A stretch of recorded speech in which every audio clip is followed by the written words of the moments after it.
waaw salaam chère communauté univers gaynde waaye di ñëw tey di leen ziare bu baax a baax vraiment di kontaan ci yéen waaw di leen naan ngeen wéy rek di abonné massivement en même temps aussi ngeen di partager vidéo yi ngeen di like yi ngeen di partager waaw surtout aussi bu leen fàtte di activer cloche de notification bi parce que loolu mooy waral lépp lu ñu am lu bees comme ça ngeen mën ko jot à temps réel waaw vraiment di leen jaajëfal bu baax a baax a baax waaw di nuyu aussi suñu chroniqueur maison comme d'habitude comme il sait le faire macha allah waaw tout est clair limpide waaw incha allah xam naa dina ñëw ci kaname tuuti waaw jox leen aussi defal leen décryptage bu mucc ayib waaw en même temps ak débriefing ak lu fi jot a xaw yëpp si ñaari fan yi waaw mu indi leen ko buuba comme il sait le faire vraiment ñu ngi koy remercier bu baax a baax a baax il va tout développer waaw macha allah man lépp lu mu junj rek moom mën na ko développer incha allah parce que loolu la mën en même temps loolu la xam aussi vraiment ñu ngi koy jaajëfal bu baax a baax a baax a baax. waaw chère communauté waaw je tenais aussi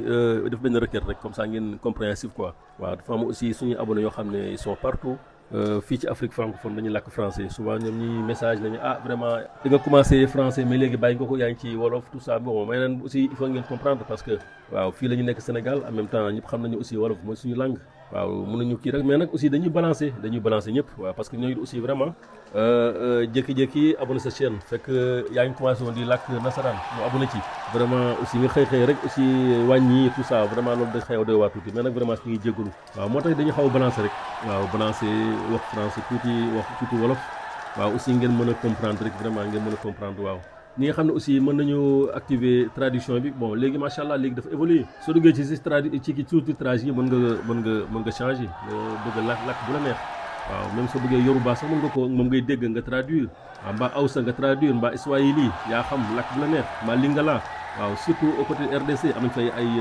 ay abonnés am pagaille waaw ñoo xam ne aussi ñoom it ñu ngi may gis ne ma ne vraiment on comprend plus mooy leen non léegi di ngeen xool ci kii bi rek foo xam ne mën ngeen ko traduire parce que lingala moom quoi qu'on dise moom il faut qu'on accepte c'est parmi langues yi gën a mag fii ci Afrique ci la bokk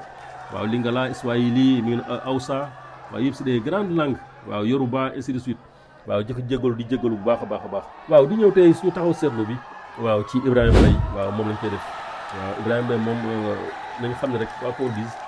mooy vraiment c'est le petit des records waaw macha allah dañ koy ñaanal waaw moom presque il a battu tous les records pour son jeune âge waaw Ibrahima Mbaye waaw léegi Ibrahima Mbaye lu ñu ci mën a wax rek dañu commencé nasaraan bi rek ok en affrontant le Kenya toujours en amical ce mardi à Antalya les Lions avaient une réponse à apporter à leur piètre performance du week-end à Londres face au Brésil 0-2 marqué par d'invraisemblables couacs dans l'organisation enclencher une nouvelle dynamique et se remettre en confiance à un mois du début de la Coupe d'Afrique des Nations au Maroc sur un stade d'une ambiance beaucoup moins acquise à la cause de l'adversaire. Malgré tout, Pape Thiaw a tenu sa promesse, faite pour ce rassemblement en opérant plusieurs changements, avec notamment la titularisation d'Ibrahima Mbaye sur le flanc droit de l'attaque. Pour sa deuxième sélection, après une première apparition face au Brésil, où il avait laissé entrevoir sa capacité à casser les lignes. L'ailier du PSG se devait d'envoyer un message, lui qui a très tôt jeté son dévolu sur l'équipe du Sénégal au détriment de celle de la France. Ibrahima Mbaye n'a pas eu besoin d'être convaincu. Quand le choix vient du cœur, c'est toujours plus facile. Pour certains joueurs, je pense qu'il faudra se déplacer, rencontrer les parents et leur présenter le projet. Ici, c'est un choix du cœur. Ibrahim a toujours voulu jouer pour le Sénégal, expliquait Pape Thiaw lors de la dernière publication de sa liste. Conscient du potentiel du natif de Trappes, l'ancien entraîneur de Niary Tally n'a donc pas hésité à lui faire confiance. Et le principal intéressé lui a très bien rendu ce mardi au Mardane Sport Complexe d'Antalya. Dans un rôle de pur ailier droit, Ibrahima Mbaye a pris les clés pour éclairer le jeu sénégalais. Avec un jeu fait d'aisance sur les dribbles, surtout c'est l'efficacité qui rend la partition intéressante. Le joueur du PSG a été plus vif que la défense kenyane pour distiller une passe décisive à El Hadji Malick Diouf sur le deuxième but du Sénégal. Alors que les Lions déroulaient tranquillement leur jeu, Ibrahima Mbaye est réapparu à la 18e pour délivrer sa deuxième passe décisive du match. Sur le but du 4-0 inscrit par son aîné Sadio Mané, devenu pour l'occasion à 17 ans, 9 mois et 25 jours le plus jeune passeur décisif de l'histoire de l'équipe nationale du Sénégal. S'il ne s'est pas contenté seulement de ce record, après avoir obtenu le penalty du 5-0, il a entamé la seconde période de la plus belle des manières en inscrivant le 6-0. De quoi rentrer définitivement dans l'histoire de la sélection pour laquelle il est devenu le plus jeune buteur. De quoi gagner aussi les cœurs des Sénégalais. Dans une équipe où la concurrence est très forte, dans tous les postes, et encore plus en attaque, et où les places pour la Coupe d'Afrique des Nations sont chères. Cette brillante performance de la part d'Ibrahima Mbaye devrait certainement compter pour Pape Thiaw au moment de cocher les noms des joueurs qui iront au Maroc. Malgré son jeune âge, Celui qui compte déjà une Ligue des Champions dans son palmarès semble prêt à jouer les troubles-fêtes au titulaire. En tout cas, il est évident qu'il s'intègre bien dans la tanière. Franchement, ils m'ont très bien intégré. Ce sont tous des frères pour moi, a-t-il d'ailleurs assuré au micro de la RTS. waaw chère communauté waa léegi dañ siy def benn jàngat boo xam ne ci wolof quoi waaw nañ jàpp ni Ibrahima Mbaye il est né un 24 janvier 2008 waaw 17 ans lay am en novembre 2025 bii 17 ans net. ok lieu de naissance il est né à Trappes, France, né d'un père sénégalais et d'une mère marocaine. Poste ailier, principalement ailier droit. Parcours en club, il rejoint le PSG en 2018 à l'âge de 10 ans. Il a signé son premier contrat professionnel depuis 2025. Le 16 août 2024, à seulement 16 ans, il est devenu le plus jeune joueur de l'histoire du PSG. A débuté un match officiel. Le 29 mars 2025, il est devenu le plus jeune buteur du PSG en Ligue 1 cette saison-là. Bon, son palmarès, champion de France, vainqueur de la Coupe de France, vainqueur de la Ligue des Champions. Il était sur le banc des finales. Vainqueur de la Super Coupe de l'UEFA, finaliste de la Coupe du Monde des clubs. Il a été Titi d'Or 2024, meilleur jeune du club. Bien qu'il ait joué pour les clubs, pour les équipes de France des jeunes, U16, U17, U18, U19, il a notamment remporté le tournoi Maurice Révélo U20 en 2025 avec la France U20. Il a choisi de représenter le Sénégal. waaw chère communauté waaw di ñëwaatee ci Ibrahima Mbaye rek ñu koy faral di waxee rek waaw jot naa def benn récit bu gudd en français waaw ñu war a faram-fàcceel tuuti waaw ñu jàpp ni Ibrahima Mbaye daal fépp fu mu jaar vraiment def na fa record quoi franchement malgré son jeune âge ak précocité waaw vraiment gis nañu li ma fi lim yëpp waaw presque nekk na fa meilleur jeune joueur ak meilleur jeune buteur gagné na fa titre d'or loolu yëpp Paris la ko gagné malgré son jeune âge. waaw parce que nañ jàpp ne rek à 10 ans la ñëw PSG quoi waaw xam naa que Benjamin la mbaa minime effectivement waaw la fa ñëw waaw gis nañ ne aussi bi mu ñëw Sénégal fii gis nañu presque c'est le buteur le plus jeune. bu jouer équipe nationale bu dugal en comment dirais-je bu jouer équipe nationale à 17 ans waaw nekk aussi le plus jeune passeur de l'équipe nationale waaw yooyu aussi yëpp ay record la yoo xam ne moom il a battu ça waaw vraiment te keroog man dama jàpp ni penalty bi nga xam ne moom moo ko créé moom moo ko provoqué plutôt man dama ne woon Sadio Mané dina ko jox mu dóor waaw man loolu laa jàppoon waaw maa ngi ci doon waxtaan nag sax suñu chroniqueur bi macha allah Bouba waaw boobu mu nekkee man ak moom dañoo déggoo parce que man maa ngi koy message moom it aussi mu may message di ma ne ah vraiment man it loolu laa yaakaaroon dama yaakaaroon ne Sadio Mané au moins na ko jox bal bi waaw ci laa ko ne Bouba match bii nu ma gisee tournure bi booy bi fii am na fi but incha allah di dugal waaw te noonu la demee effectivement noonu la demee waaw ñu gis aussi bu mu dugalee vraiment gis naa daal vraiment ci bët yi di briller xam naa instant boobu ndeysaan xalaatan papaam xalaat yaayam xalaat ay xaritam xalaat en même temps aussi il s'est mis à l'aise waaw parce que ñëpp xam nañu c'était pas évident à 17 ans ñu ne da nga choisir ñëpp xam nañu 17 ans mineur nga choisir une nationalité foo xam ne da nga fay briller mbaa dëkk boo xam ne xamoo fi dara waaw bien vrai que sa papa sénégalais la waaw mosoo fi ñëw mbaa ñu ne bon bref moom loolu lépp xoolu ko quand même nee na moom daal Sénégal rek la gis waaw vraiment il nous a mis à l'aise waaw vraiment gis nañ daal kontaan na bëri yaa ngi briller macha allah vraiment dañ koy ñaanal waaw Ibrahima vraiment c'était pas évident te vraiment gis nañ ci moom daal koo xam ne kii vraiment na continuer liggéey rek waaw am na ñu yaakaar ci moom daal vraiment bu yàlla bu yaakaar tas waaw yàlla bu yaakaar tas vraiment Ibrahima macha allah waaw te moom loolu laa la doon indil tey jii waaw ci période de découverte bi ak taxaw seetlu. waaw chère communauté waaw léegi xam naa dañuy introduire suñu chroniqueur analyste maison waaw depuis Doha au Qatar waaw Bouba la parole est à toi. Salut chers internautes d'Univers Gaindé ñu wax nañ leen bu baax di ñëwaat ak yéen ci beneen chronique defal leen benn round-up d'actualité par rapport aux événements sportifs yi amoon ci week-end bi comme ni ngeen ko xamee amoon na ay matchs amicaux ak match qualification zone Europe Coupe du Monde 2026 ak la Coupe du Monde U17 qui se passe actuellement au Qatar mu doonoon 16e de finale yi comme ni ngeen ko xamee Sénégal perd face à l'Ouganda 1-0 et que aussi nous tous on a suivi le match de l'équipe A contre le Brésil bi amoon fële sa Emirates Stadium à Londres bi nga xam ne le Brésil a battu le Sénégal 2-0 mu nekkoon match bu intéressant xam naa dinañ si ñëwaat après dugg si quelques détails techniques par rapport ak match bi démb nu mu déroulé wu et aussi comme niñ ko defee démb ñëw nañ ci def ci benn débrief wax leen suñu point de vue par rapport ak après match. Donc quelques résultats yu ñu leen di jox rek Kazakhstan bi doon joué ak Belgique def 1 but partout, la Turquie qui bat la Bulgarie 2-0, l'Espagne qui bat la Géorgie 4-0, Suisse qui bat la Suède 4-1, la France qui bat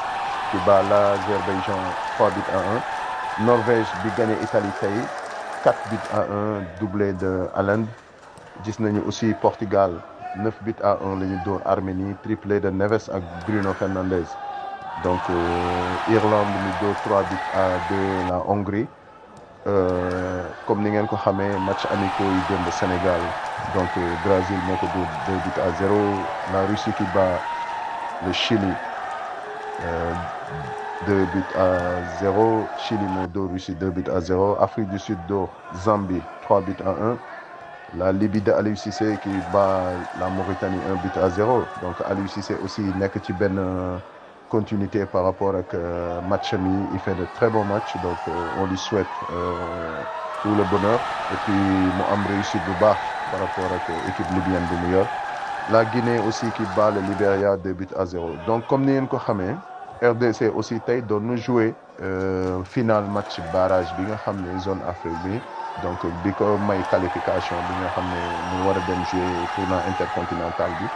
Donc après bi ñu defee un but partout ñu dem série tir au but, RDC gagné 4-3 devant le Nigeria. Donc mu nekkoon match bu neex nag, très disputé, et puis qu'on a vu un très bon RDC qui sont vraiment bien tactiquement, et puis ñu montrer benn visage par rapport ak bu ñu jógee ci match Sénégal bi ñu perdre. On voit benn RDC bi nga xam ne vraiment ils en voulaient bëgg dem eggali seen aventure ci jéem a jël qualification benn place bi leen war a yóbbu coupe du monde 2026. Donc dinañ ko topp xool incha allah yan résultat la ñuy am en fin de compte. Donc léegi par rapport ak U17 yi, la coupe du monde comme ni ma ko waxee, Sénégal éliminé nañ ko en 16e de finale. Donc je pense que si même continuité bi la ñu nekk, saa ñu demee suñu bi mooy suñu 3e participation ñu toog si même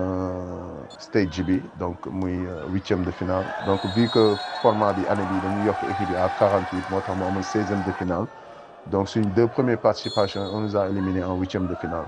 Donc je pense que la suite par rapport ak Ouganda Burkina bi nga xam ne ñoo war a jouer en 8e de finale, Maroc Mali, donc mu am benn choc aussi Brésil France, ak le derby asiatique nord Corée du Nord ak Japon. mu nar a nekk ay match yu neex yi nga xam ne war nañ ko séntu ci 8e de finale yi fële ca Qatar, Doha Aspire fi match yi di amee. Donc chers internautes, tey dinañ ñëwaat ci match Sénégal Brésil bi amoon démb. Comme ni ngeen ko gisee démb, ñun ñëpp on a constaté que équipe bi sur le plan logistique avant match il y avait quelques couacs, parce que conférence de presse bi Pape Thiaw def, il a soulevé des points là-bas par rapport ak les organisateurs, ak aussi le match comment ça s'est déroulé, ak l'avant-match. Déjà ils étaient en retard, ñëw 40 minutes avant le match. mu nekk aussi loo xam ne ñun ñoo ngi xaar aussi la fédération lan la ciy communiquer, parce que je pense que Pape Thiaw il est juste un entraîneur et puis il doit gérer juste les joueurs et son groupe. Moom la logistique pour se déplacer jóge hôtel dem ci terrain bi, je pense que c'est les managers, les dirigeants qui doivent gérer ça. C'est la logistique qui tourne autour de l'équipe, comme ni ngeen ko xamee yi ñëpp. C'est le monde professionnel, c'est comme ça que ça fonctionne. ñoom ñoo ngi regroupement depuis dimanche passé à Londres. Lundi ils étaient là-bas. Donc je pense que loolu waroon nañ ko mën a régler pour xool la distance entre l'hôtel et le stadium, ñaata temps la, même bu dee dafay am embouteillage à Londres et tout. Donc loolu yëpp waroon nañ ko mën a calculer, teel a quitter, parce que normalement équipe nationale ils se réveillent le matin, ils ont match à l'après-midi, xam nañ ban heure la ñu war a yeewu, le petit déjeuner, la balade c'est à quelle heure, après ñu ñëwaat ci hôtel bi préparé wu. Vu que dañu war a jóge hôtel dem aéroport, donc je pense que dafa war a am benn timing bu exact boo xam ne si la ñuy tourner di ci fonctionner. Parce que tey pour nar a jël say bagages yëpp, vu que tu retournes pas à l'hôtel après le match, war nañu mën a gérer ba nga xam ne temps bi dañ koy gérer ak ñi nekk autour, ba nga xam ne dinañ teel a egg stade préparé wu ñëw ci terrain. Parce que démb échauffement bi ñi doon seetaan match bi yëpp ils se sont demandé pourquoi les Brésiliens ñooñu jiitu ci terrain bi def benn presque échauffement de 20 minutes après équipe Sénégal ñëw vite fait ñu def benn échauffement donc duggaat ci vestiaire yi donc voilà donc moo tax démb après conférence de presse bi nous tous on a analysé que ne pourquoi suñu entame de match bi démb catastrophique parce que on s'est pas bien échauffé te ñun ñëpp xam nañ ne un sportif à l'échauffement premier souffle bi fa lay génne donc quand tu viens soo ñëwee dugg ci match bi nga dem jëli sa deuxième souffle yaa ngi ci match bi donc démb ni ñu duggee ci match bi dafa am lu bari lu mu wone mooy que suñu échauffement ak mentalement ni ñu ñëwee terrain donc c'était très compliqué psychologiquement mentalement on n'était pas bien et puis ñu ñëw vric-vrac jéem a solu changé wu ñëw ci terrain bi pelouse bi def benn échauffement duggaat ci vestiaire yi préparé wu pour génn demaat ñëw ci tunnel bi dugg match bi démarré c'était un peu compliqué mais nag je pense que pour benn équipe nationale sénégalaise boo xam ne standing bu mu toll nii waruñu am problème yooyu et je pense que dirigeants yi dinañu xool analyser loolu et puis ñu ngi leen si xaar aussi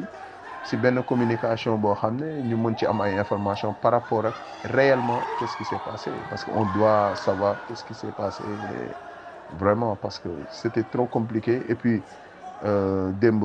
partout poste yi lire nañ ko comme ni ngeen ko defee yéen ñëpp il y avait beaucoup de discussions ku nekk di wax donc mu ngi noonu léegi man côté bi may ñëwaat ci match bi rek par rapport ak Sénégal Brésil je me dis que démb Sénégal dafa wane benn visage boo xam ne et puis match bi je pense qu'il y aura beaucoup d'équipes yoo xam ne nañ ko seetaan surtout ñi ñu war a dajal après à la CAN parce que démb wane nañ benn faiblesse boo xam ne sur le pressing haut et puis c'était trop compliqué même pour Edouard Mendy déjà ballon pied bi il avait du mal à dégager def ay relance Koulibaly Moussa Niakhaté c'était compliqué confusion bi donc Jacob il s'est bien débrouillé démb mu ngi doon défendre mais aussi moom peut-être que démb li ñu ko dugal lu tax ñu dugal ko dafa am li ñu ko santoon et puis donc Jacobs effort yu mu def yëpp parce que aussi il y avait un très bon Stevao bu nekkoon foofu nga xam ne moom match bi presque il a eu benn moyenne de 8,2 Antoine Mendy aussi Rodrigo moo nekkoon ci côté am donc Rodrigo il a fait un très bon match 7,1 note la am au milieu aussi ñu amoon un très bon Guimaraes Casemiro avec l'expérience de Casemiro donc notre milieu côté Sénégal dañu statikoon bal bi on n'arrivait pas à poser le jeu jouer comme nañ ko bëggee parce que y avait la pression au milieu du terrain donc et puis le pressing au bi Brésil indi c'est à l'italienne avec Carlo Ancelotti nga xam ne ñëpp xam nañ ne les Italiens ils sont très forts sur ce domaine et puis brésiliens yi leurs excentrés très techniquement ils étaient bien ba pare am pointe de vitesse bu baax il y avait Vinicius devant Cunha donc c'était compliqué pour le Sénégal hier et puis ñu war ci am jàngat buñ ci war a def par rapport ak schéma tactique bi nga xam ne Pape Thiaw démb bi mu gisee Brésil def pressing boobu pour man waruñu ñu woon tey 30 minutes parce que ñun ni ñu démarré match bi 1 minute 2 3 ba 5 minutes on était en train de poser quelque chose mais après dañ ko bàyyi dem dellu reculer donc Brésil bi mu gisee loolu ils se sont dit que attends maintenant on attaque et puis on fait la pression sur eux parce que bu ñu defee pression si yow doo mën a génnee bal bi tu as du mal à faire 2 passes 3 milieu terrain bi aussi bataille bi foofu on a perdu beaucoup de ballons Gana Gueye day passe ci espace bi du xam sax fu muy passe parce que déjà brésilien bi ñuy ñëw sa kaw à 3 la ñuy ñëw def benn défense boo xam day mel ni triangle dañ lay tëj quoi donc bu ñu la tëjee doo am foo passe da ngay sànni bal bi rek ñoom ñu récupérer ko dem ci kanam donc ak seen excentré pointe de vitesse bi donc on a souffert hier et puis ñu gis suñu axe bi aussi très perturbé et Kalidou Koulibaly aussi gis nañ ko il a fait beaucoup d'efforts après il s'est énervé parce qu'il y avait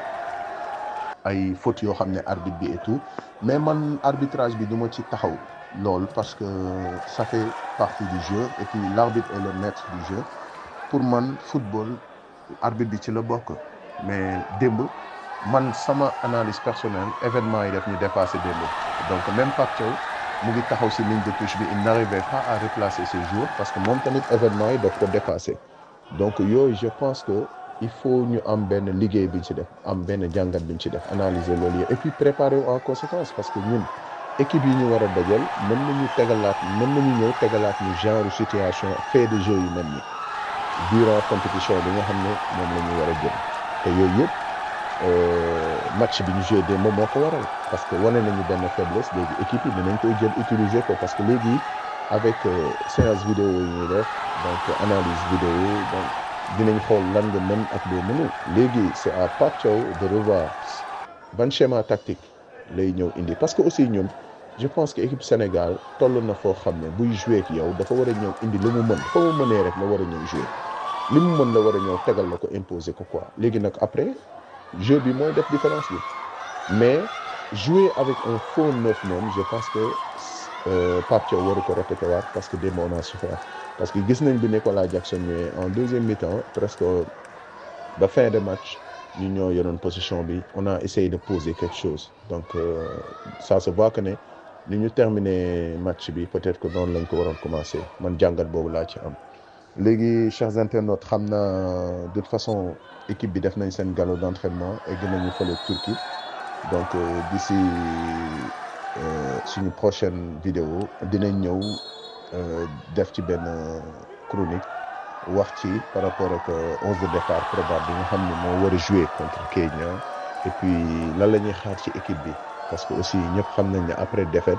il faut ñu am benn victoire au moins joueurs yi ñibbiwaat seen club ak benn moral boo xam ne au moins dinañ xam ne dañuy delluwaat la suñu club yi liggéey pour préparer la CAN mën na am ñu amaan benn match amical on sait jamais donc loolu dinañ si communiquer ultérieurement suñ si amee ay information si suñu chaîne YouTube Univers Gaindé donc chers internautes tey lii lañ leen indiloon xam naa dinañ ñëwaat ak yéen ci yeneen chronique indil leen yeneen actualité par rapport à l'équipe nationale ak aussi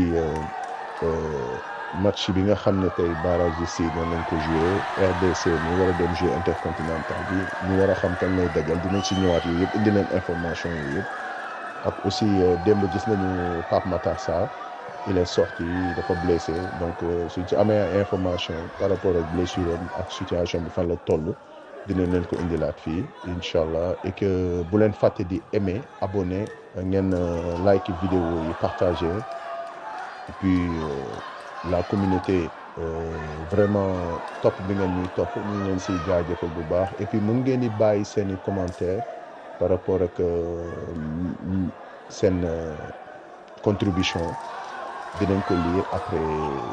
suñ leen waree tontu aussi dinañ leen tontu incha allah Univers Gaindé ca kaw ca kanam.